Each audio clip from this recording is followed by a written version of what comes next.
tell me a little bit more about lymph-sparing liposuction.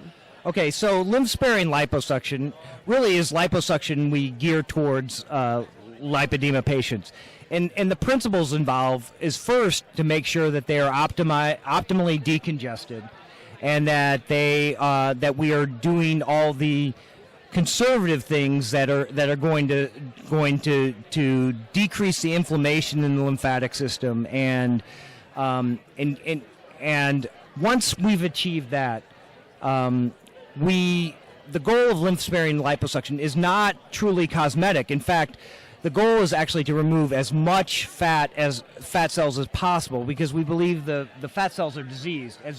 As you, Dr. Herbest, have been showing us with your research, and so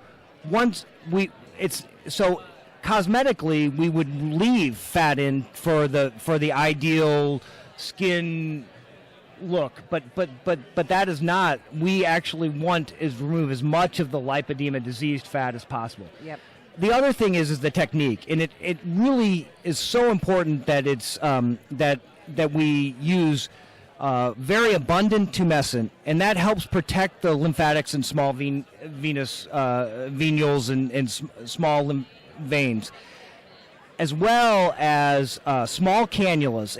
And Dr. Kline and others have shown very, very, very well that small cannulas are less traumatic, and also the technique has to. We want to avoid transversing the lymph collecting ducts, which lie deep on the just on the epifascial layers of the muscle and in the saphenous spaces. And so it's very important that a lot. This means that it takes more time, but in the end, the patients deserve that, because any injury to their lymphatics could exacerbate their disease. Mm-hmm. But we don't really see a lot of lymphedema after liposuction.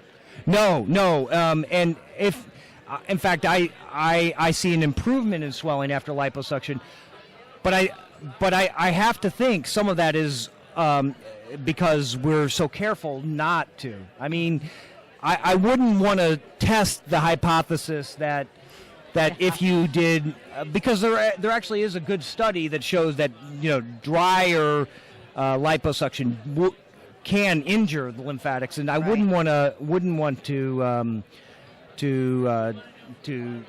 subject anybody to that. And we've shown with some hands-on therapy techniques that improving the quality of the tissue allows the fat tissue to actually respond to environmental cues of diet and exercise. And I think the same thing happens with liposuction. You're improving the quality of the tissue, so now they're more mobile and the blood flow is better, and so the tissue starts to enter back to being normal, as opposed to having that abnormal lipedema structure.